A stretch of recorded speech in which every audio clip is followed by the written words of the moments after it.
Assalamualaikum everybody, hope so you are doing well. So today in this video we will discuss the environmental pollution and their effects and how to reduce pollution.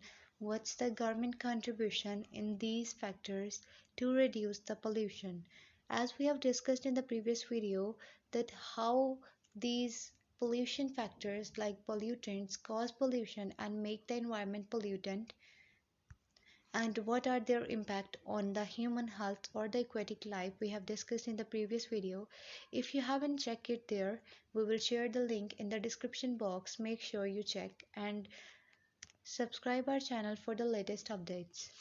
In today's session we will discuss the effects of pollution on human health and environment and how to reduce pollution. What are the factors that are responsible for the reduction of pollution using the governmental resources? On human health, adverse air quality can kill many organisms, including humans. Ozone pollution can cause the respiratory diseases, cardiovascular diseases, throat inflammation, chest pain, and congestion. Water pollution causes approximately 14,000 deaths per day, mostly due to the contamination of drinking water by untreated sewage in the developing countries. The high smoke level China has been facing for a long time can do damage in human bodies and cause different diseases. The WHO estimated in 2007 that air pollution caused half a million deaths per year in India. Studies has estimated that the number of people killed annually in the United States could be over 50,000. Oil spills can cause skin irritation and rashes. Noise pollution induces the hearing loss, high blood pressure, stress, and sleep disturbance. Mercury has been linked to the developmental deficits in children and neurological systems. Those with heart or lung disorders are at additional risk. Chemical and the radioactive substances can cause cancer as well as birth defects. A survey on October 2017 said that almost at global pollution, specifically toxic air, water, and workplace, kill 9 million people annually, which is triple the number of deaths caused by other diseases. The study concluded that pollution is one of the great existential challenges of the Anthropocene.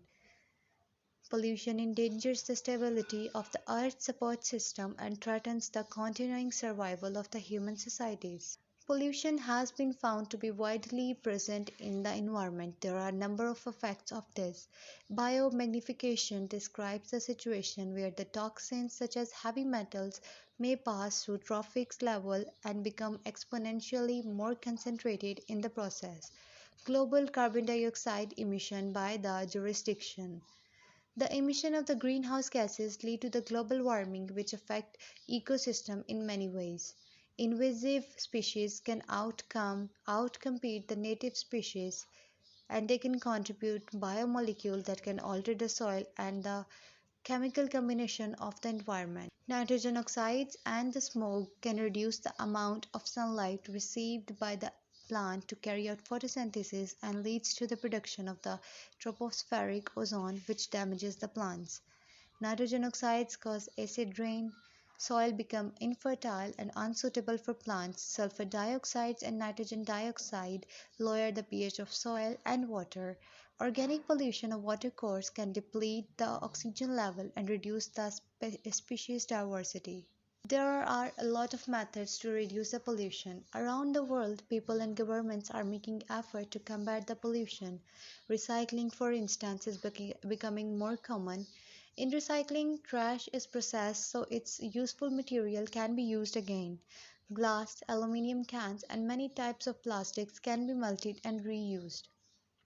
Recycling reduces the amount of garbage that ends up in landfills, incinerators, and the waterways. Governments can combat pollution by passing laws that limit the amount and type of the chemical factories and agri-businesses are allowed to use. The smoke from the coal-burning power plants can be filtered. Some governmental programs such as the Superfund program in the United States can force the polluters to clean up the sites they polluted. The United States, the world's second largest producer of the greenhouse gases, did not sign the agreement that is limited to emission of the greenhouse gases.